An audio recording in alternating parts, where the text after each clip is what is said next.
membuat keyakinan kelas ya. Coba Ibu mau bertanya, apa yang kalian pahami tentang keyakinan kelas? Ada yang kelas impian kalian itu seperti apa? Bagus. Yang kedua, rapi. Oh, tidak berisik. Tidak mau. Tidak ada yang berkelahi di kelas. Hah? Nyaman. Terus?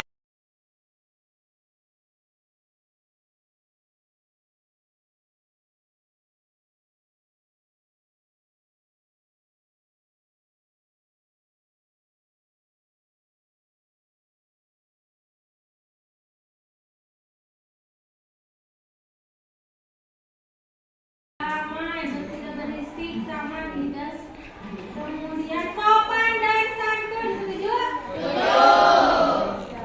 Sopan dan santun. Adanya keadilan. Keadilan, tidak toksik, tidak menghina orang tua sama, tidak ada yang membuang sampah sama.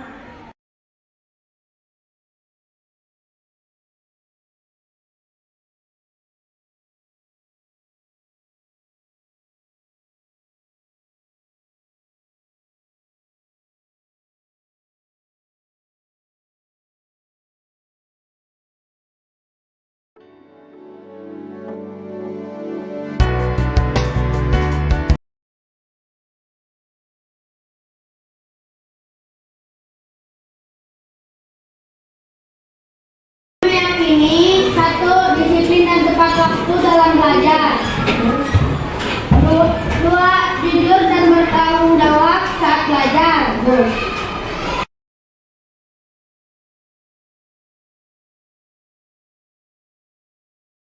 Assalamualaikum, nama saya Ratika Asnarcek. Saya akan menjelaskan selama saya membuat kesepakatan. Saya merasa senang, antusias dan seru selama proses diskusi membuat keyakinan kelas yang berawal dari impian kelas. Dengan adanya keyakinan kelas, saya menjadi lebih mempunyai kesadaran untuk disiplin dan bertanggung jawab selama proses pembelajaran. Dengan adanya keyakinan kelas, saya dan teman-teman lebih kompak dalam kelas dan piket kelas dan melaksanakan piket kelas. Terima kasih. Terima kasih.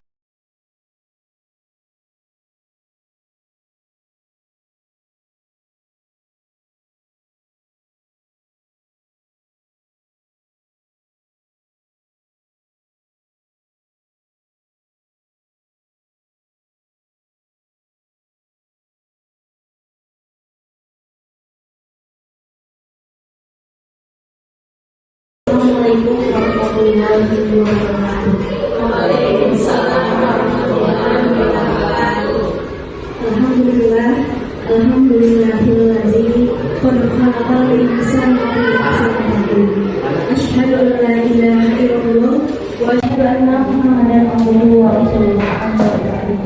Pertama-tama marilah kita panjatkan puji syukur kehadirat Allah yang mana berkat rahmatnya kita bisa berkumpul di tempat ini. Shalawat beserta salam mari kita curah limpahkan kepada junjungan kita yakni Nabi Muhammad Sallallahu Alaihi Wasallam. Tak lupa kepada para keluarganya, para sahabatnya, para tabiin dan tabiatnya, dan mudah-mudahan sampailah kepada kita selama-lamanya. Amin ya Allah ya Rabbal. Saya di sini sebagai master ceremony akan membacakan susunan acara. Yang pertama pembukaan, yang kedua sambutan, yang ketiga penyampaian materi, dan yang terakhir penutup. Untuk mengefektifkan waktu, mari kita buka acara ini dengan bacaan basmalah bersama. Bismillahirrahmanirrahim.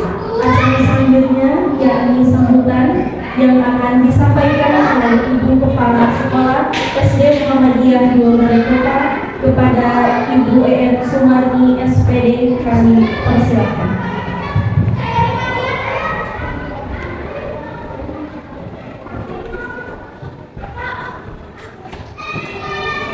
Bismillahirrahmanirrahim. Assalamualaikum warahmatullahi wabarakatuh. Waalaikumsalam warahmatullahi wabarakatuh. Alhamdulillah wassalatu wassalamu ala asyrofil anbiya'i wa ala alihi wasallam. Marilah kita panjatkan puji dan syukur kepada Allah, kita bisa berkumpul di acara ini pada hari Senin yang sangat ceria, sangat menarik.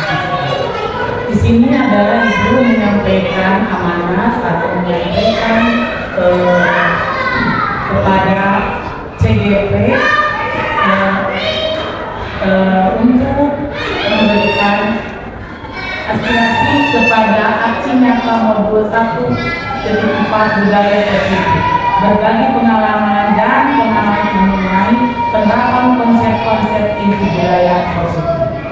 Di sini anak ibu yang bernama Ibu Lila mengikuti CGP dengan sangat baik, dengan sangat mendukung kepada anak-anak untuk mengembangkan budaya menjadi guru yang baik.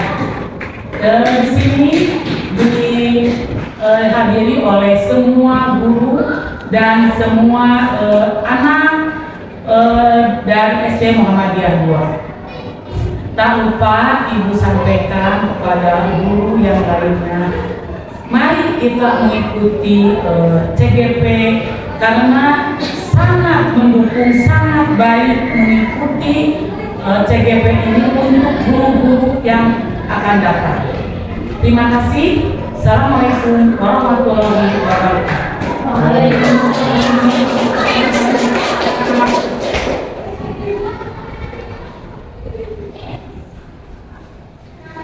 Terima kasih kepada Ibu Kepala Sekolah, Ibu Insinyur yang menyampaikan sebenarnya. Acara selanjutnya yakni penyampaian materi yang akan disampaikan langsung oleh Ibu Lila Muhammad.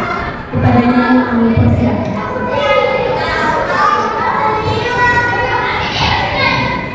Bismillahirrahmanirrahim. Assalamualaikum warahmatullahi wabarakatuh.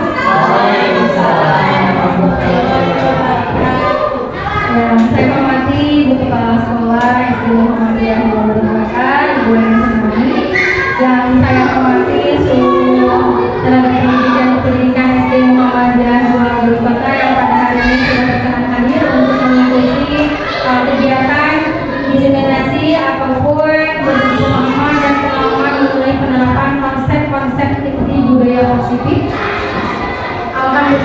Alhamdulillah di asal seluruh budaya Yuhirahu ala dini kulihin wa kafa billahi syahida. Asyhadu an la ilaha illallah wa asyhadu anna Muhammadan abduhu wa rasuluh. Pada siang hari ini marilah kita memanjatkan puji syukur kita kepada Allah Subhanahu wa taala karena berkat rahmat dan karunia-Nya kita saat ini masih senantiasa diberikan nikmat sehat ya Ibu Bapak. Karena dengan nikmat sehat itu kita semua bisa berkumpul di tempat yang insya Allah hari ini diridhoi oleh Allah Subhanahu wa taala. Amin amin ya Allah. Salam dan salam semoga senantiasa tercurah limpahkan kepada panutan kita Nabi Muhammad sallallahu alaihi wasallam beserta keluarganya, para sahabatnya, sahabatnya, serta sampaikan kepada kita semua yang insya Allah masih senantiasa istiqomah mengikuti segala yang akan. Amin amin ya Allah. Bapak Ibu hebat SD Muhammadiyah Jakarta, apa kabarnya hari ini? Ketika saya bertanya seperti itu, jawabnya seperti ini ya. Alhamdulillah, sehat, pintar, sukses, Allahu Akbar. Siap? Siap. Bapak Ibu apa kabarnya hari ini? Alhamdulillah, sehat, pintar, sukses, Allahu Akbar. Alhamdulillah, luar biasa ya. Walaupun hari ini dalam kondisi siang hari yang cukup panas, tapi tidak menyurutkan semangat Ibu dan Bapak semua untuk mengikuti kegiatan hari ini ya. Untuk hari ini, adapun maksud dari saya mengundang Bapak Ibu semua ingin berbagi pemahaman dan pengalaman mengenai penerapan konsep-konsep inti budaya positif. Namun sebelum kita sampai kepada materi yang akan saya sampaikan, di sini saya ada beberapa sedikit aja ya untuk mengasah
Berdiri.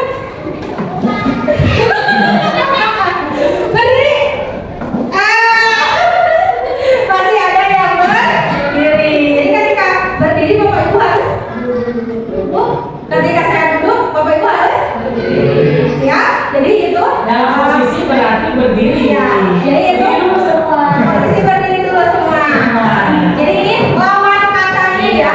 Lawan katanya ketika saya memerintahkan Bapak Ibu untuk duduk, berarti lawan kata duduk adalah berdiri. Sebaliknya ketika saya bilang berdiri, Bapak Ibu harus Duduk. siap. Coba. Duduk. Hebat sekali. Berdiri. Berdiri. Berdiri. Duduk. Duduk. Berdiri. Duduk. Ya.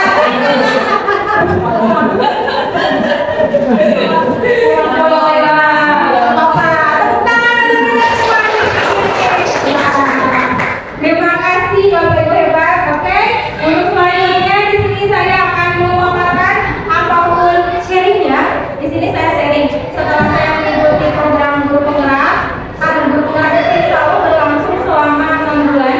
Apa saja yang sudah saya jalani, yang sudah saya lakukan dalam melaksanakan guru penggerak selama 1 bulan terakhir ini ya. Setelah saya melaksanakan modul 1 sampai terakhir modul, dan sekarang hari ini saya melaksanakan tugas untuk berbagi aksi nyata modul 1.4 mengenai budaya positif, yaitu saya berbagi pemahaman dan pengalaman mengenai penerapan konsep-konsep inti budaya positif tentunya yang akan diterapkan di sekolah kita SD Muhammadiyah 2 Garut Kota. Coba sebelumnya saya ingin bertanya kepada Bapak Ibu, menurut Bapak Ibu ya, apakah Bapak Ibu setuju apakah Bapak Ibu setuju hukuman dapat mendisiplinkan murid? Ada yang ingin menjawab pertanyaan saya? Apakah Bapak Ibu setuju hukuman dapat mendisiplinkan murid? Siap. Bismillahirrahmanirrahim. Ibu sangat setuju adanya hukuman positif. Hukuman mendisiplinkan. Nah, itu sangat mendukung kepada anak, karena anak kalau dibiarkan saja, tidak ditegur kalau ada kesalahan, dia akan menjalani terus lagi, menjalani lagi. Jadi tidak ada dari gurunya, gitu. Teguran dari gurunya. Ibu sangat setuju, karena anak zaman sekarang kalau tidak dibimbing dan tidak ditegur, pasti akan keenakan, ketagihan. Dia terus melakukan perundungan dengan teman-temannya, dengan kata-kata yang tidak diinginkan oleh temannya. Sekian, terima kasih. Baik, terima kasih. Coba, apakah ada Bapak Ibu yang setuju atau tidak setuju lagi mengenai hukuman itu dapat mendisiplinkan murid atau tidak? Silakan Bu. Baik, terima kasih Bu Dewan atas waktunya. Menurut saya hukuman itu bisa saja baik, tetapi ada baiknya ibu bapak guru melakukan hukuman yang membantu anak, jadi yang bisa mendidik anak. Jangan sampai misalnya si anak nih ada anak yang kesiangan, terus ibu bapak gurunya lari dulu di lapang 5 ini misalnya. Kan saya gimana gitu antamis terlambat ke sekolah dengan dia lari di lapang gitu, apakah dia akan begitu lagi? Bisa saja gitu ya, karena kesel sama gurunya yang besar kebenaran ya kesangan, dia sudah lupa kan gitu yang harus. Oke, jadi paling kalau menurut saya hukuman itu bagus, tapi harus hukuman yang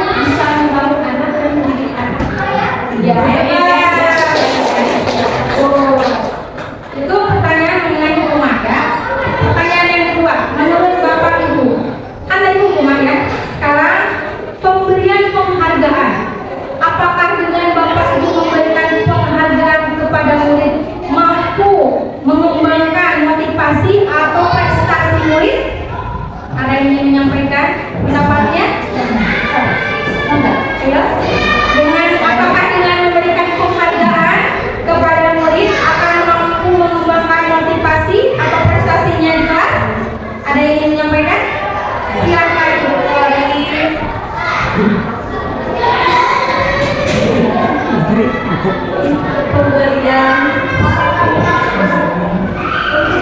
penghargaan bisa menjadi sebuah motivasi untuk anak karena ada teori belajar reward and punishment, di mana tidak hanya anak yang bermasalah saja yang dikasih sebuah hukuman, tetapi anak yang mempunyai prestasi juga harus dikasih apresiasi. Untuk apa? Untuk memotivasi juga anak-anak yang lain.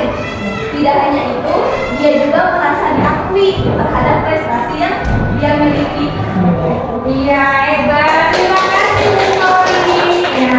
Nah, ini pertanyaan kuantitatif dari saya yang nantinya akan kita bahas bersama-sama mengenai budaya positif yang akan kita terapkan di sekolah, dan itu sangat berkaitan sekali dengan peran kita sebagai seorang pendidik ya. Untuk selanjutnya, pertanyaan yang terakhir sebelum kita materi, apa saja nilai-nilai positif yang sudah Bapak Ibu terapkan di kelas Bapak Ibu sekalian? Ada yang ingin memaparkan budaya-budaya positif atau nilai-nilai positif apa yang sudah Bapak Ibu terapkan di kelas? Contohnya seperti apa? Ada? Ya, Bu Hana? Ya, Bu Hana. Apa saja yang sudah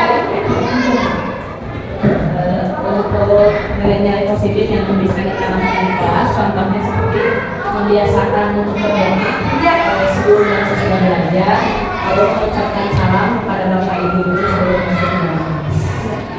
Terima kasih Bu Hana. Ya, betul sekali, itu merupakan salah satu nilai-nilai positif yang sudah Bapak sekalian terapkan di sekolah. Terima kasih. Baik, untuk selanjutnya kita akan menginjak kepada materi.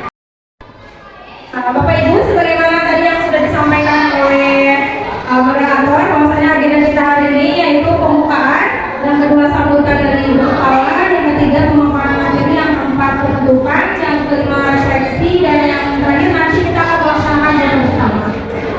Untuk selanjutnya, materi-materi yang hari ini akan saya sampaikan berkaitan tentang konsep budaya positif. Yang pertama yaitu perubahan paradigma belajar, yang kedua disiplin positif, yang ketiga nilai-nilai kebajikan, yang keempat kebutuhan dasar manusia, yang kelima motivasi perilaku manusia, yang keenam posisi kontrol guru, yang ketujuh keyakinan kelas, dan yang terakhir segitiga restitusi. Tentunya ini akan membutuhkan waktu yang cukup lama untuk kita bersama-sama membahas materi mengenai konsep budaya positif. Selanjutnya, di sini saya akan mengajak Bapak Ibu sekalian untuk merenung ya, mengenai pendidikan kita pada saat ini. Apa perbedaannya dengan pendidikan pada saat zaman kolonial Belanda? Di sana ada gambar pendidikan zaman kolonial Belanda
dan berakhlak yang mulia, berkebiasaan global, gotong royong mandiri, kreatif dan bernalar kritis. Gitu Bu. Kalau nyanyi kamu, kalau nggak nyanyi lupa.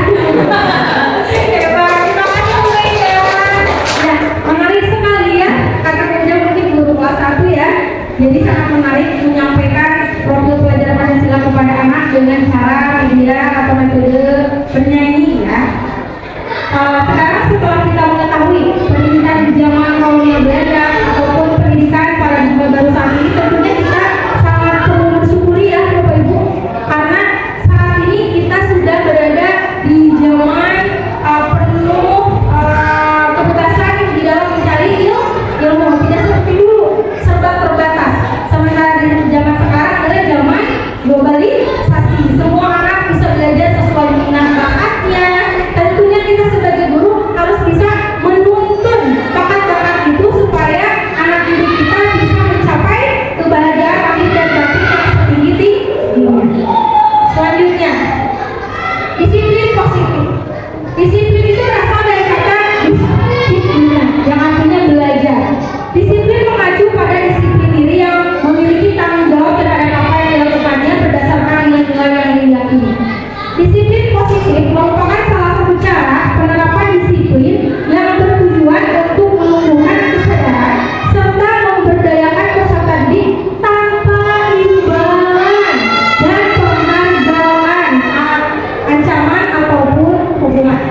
Nah, tentunya kita sebagai pendidik, tujuan kita adalah menciptakan peserta didik yang memiliki disiplin diri sehingga mereka berperilaku mengacu kepada nilai-nilai kebajikan universal dan memiliki motivasi intrinsik dalam perubahan perilaku yang lebih baik.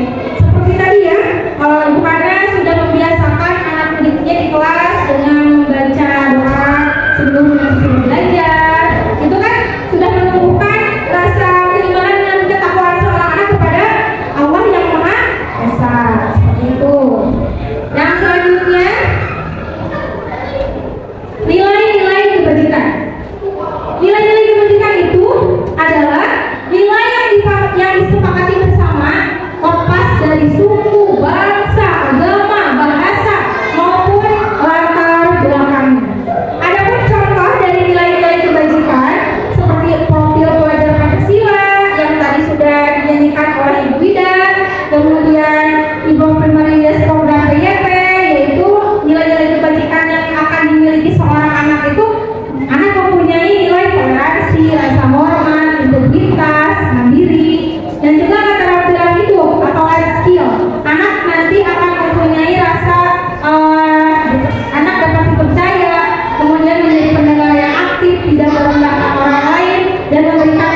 selanjutnya motivasi perilaku manusia.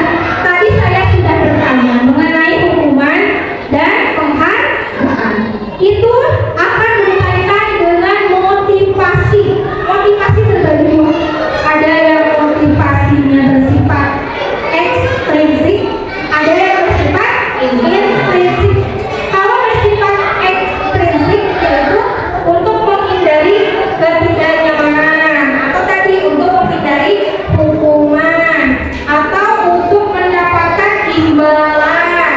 Jadi motivasinya itu tidak ada di dalam dirinya sendiri, melainkan karena ada dorongan dari luar ke dalam dirinya. Dan yang kedua, motivasi intrinsik, yaitu untuk menjadi orang yang mereka inginkan. Mereka menghargai dirinya sendiri dengan nilai-nilai yang mereka percaya. Di sini ada perbedaan, apa itu hukuman, konsekuensi maupun restitusi. Apakah ada yang bisa menjelaskan apa perbedaan antara hukuman dengan konsekuensi? Bisa? Ya boleh. Apa perbedaan dari hukuman dan konsekuensi? Kalau menurut saya perbedaan dari ketiga ini ya,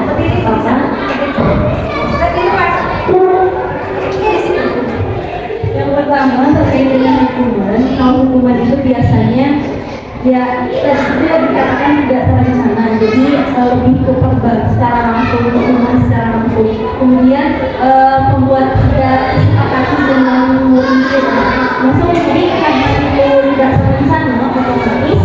Jadi tidak perlu dimusyawarahkan hukuman itu. Sedangkan kalau konsekuensi biasanya itu lebih terencana. Jadi antara guru dengan murid itu ada kesepakatan terlebih dahulu, di mana ada punishment, di sana ada konsekuensi dari hukuman yang atau apa kesepakatan yang akan disepakati bersama. Kemudian kalau restitusi itu prosesnya itu mungkin lebih ke kolaborasi antara murid dan juga guru, dan juga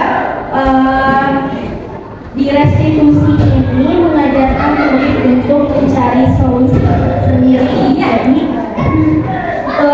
murid itu diajarkan untuk mencari solusi dari, misalnya ada satu hukuman dari gurunya.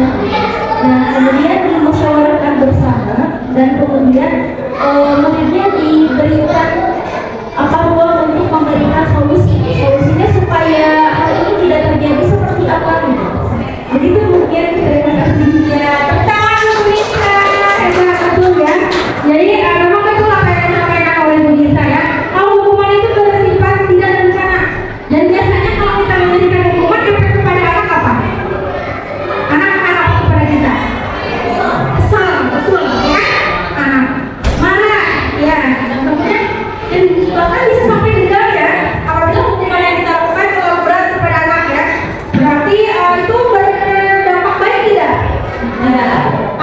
Konsekuensi tetap akan memberikan rasa ketidaknyamanan kepada anak. Nah, adapun jalan yang terakhir yang bisa kita lakukan di dalam membangun komunikasi dengan anak ketika anak melakukan kesalahan, yaitu dengan melakukan restitusi, yaitu kita menciptakan dialog antara kita sebagai guru dengan murid. Ketika anak atau murid kita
Sering lihat seperti itu? Ketika upacara kan ada barisan khusus yang pertama ya, atau khusus yang lengkap. Berarti posisi guru tersebut berada sebagai seorang pemulung. Yang kedua, posisi guru sebagai pengelola rasa bersalah. Berapa kali Bapak bilang sama kamu, Bapak kecewa sama kamu? Nah, Ibu sering berarti seperti itu kepada anak didiknya? Sering. Berarti posisi itu sudah Ibu lakukan sebagai pembuat rasa bersalah kepada anak didik Ibu. Ya. Yang ketiga, ayolah dan tertib buat Bapak Ibu bangga. Hal ini tidak apa-apa berbuat salah sambil merangkul anak. Nah, itu posisi kita sebagai guru sebagai jadi kita bicara dengan anak ya. Kemudian sebagai pemantau, kamu sudah melanggar apa peraturan sekolah, apa peraturan seperti yang tadi disampaikan oleh Ibu ya dengan bertanya, apa peraturan sekolah kita, apa konsekuensinya, itu adalah posisi kita sebagai pemantau. Adapun sebagai manajer di sini, posisi kontrol guru yang kita lakukan yaitu dengan bertanya seperti ini. Apakah kamu tahu kesalahan kamu?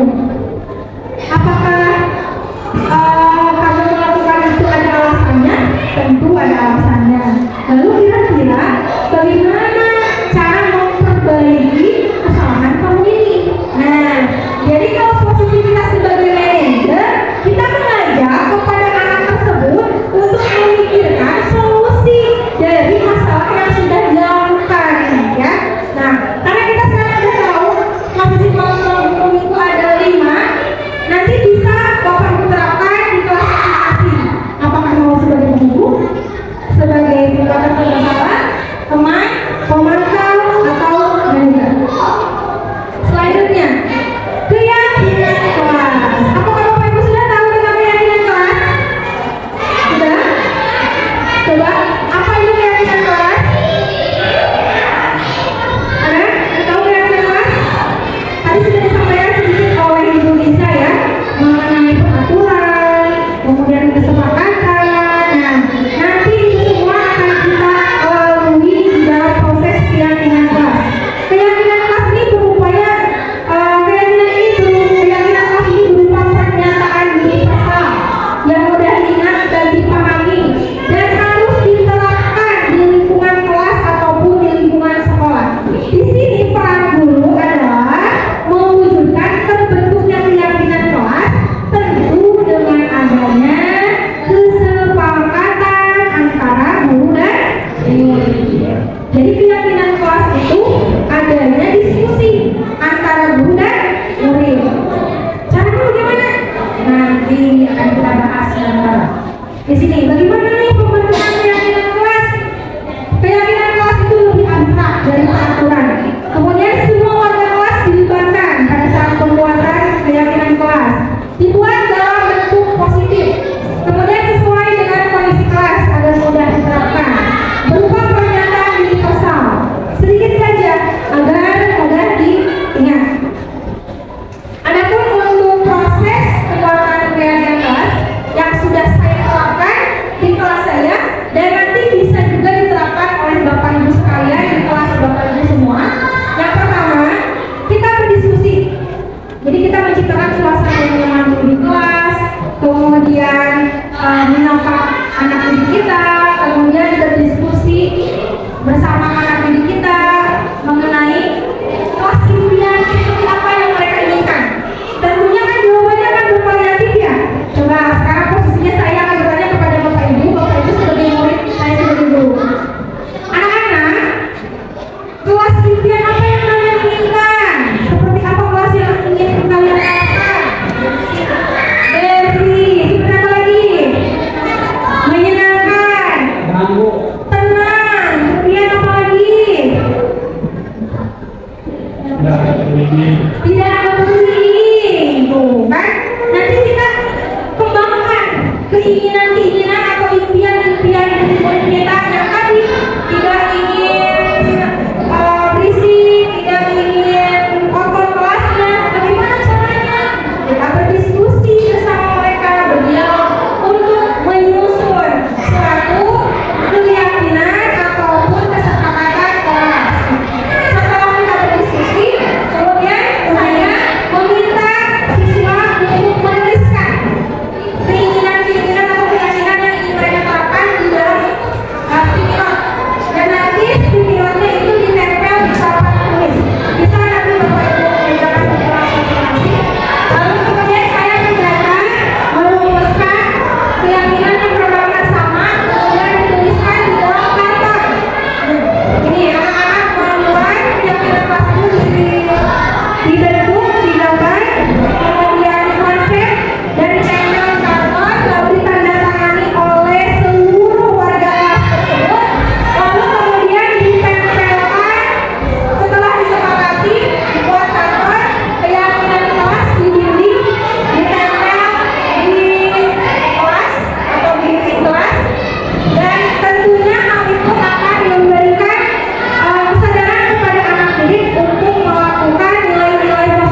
Bapak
Berarti itu perbuatan apa?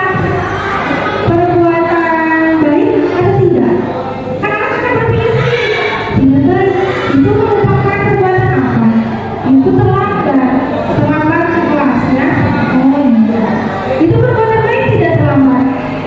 Anak kan langsung menjawab, tidak Bu. Anak kan langsung masuk jam 7. Sebentar aku masuk jam 8. Baik, tuh. Itu cara kita sambil meditasi. Jadi jangan langsung menyalahkan anak. Kenapa kamu terlambat? Kenapa tidak disiplin? Karena sebelum meditasi itu berdasarkan prinsip bahwa bukan kesalahan itu proses pembelajaran. Karena kan kita seringnya melakukan kesalahan. Baik, Nak. Tidak apa-apa. Nah, kita bisa melakukan seperti ini. Tidak apa-apa. Kita hanya manusia biasa. Jangankan kamu atau ibu saja datang ke kelas sekali-kali seperti lama, ya kan? Karena kan kita manusia. Bisa karena macet, bisa karena apa, tidak apa-apa. Jadi kan akan muncul perasaan akan diterima oleh kita. Malah dia. Aku diterima oleh guru. Tetapi tidak dibiarkan saja.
ibu tidak marah. Ternyata ketika saya melakukan kesalahan, saya diajarkan untuk bisa memperbaiki kesalahan saya yang tadi, sehingga saya bisa menjadi murid yang lebih baik lagi, murid yang lebih disiplin lagi sesuai keyakinan kelas yang sudah ditentukan atau sepakati bersama.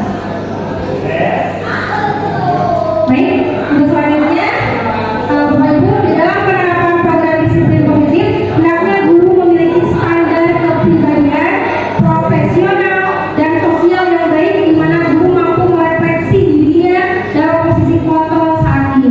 Bagaimana perjalanan dirinya sebagai manajer yang menuntut murid-muridnya menjadi insan yang mandiri, merdeka, dan bertanggung jawab.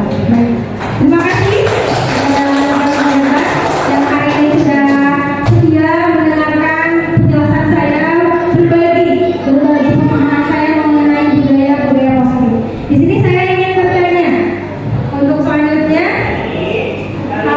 bagaimana perasaan Bapak Ibu setelah mengikuti kegiatan ini? Boleh kemudian ke depan. Baik, untuk refleksi saya, bagaimana perasaan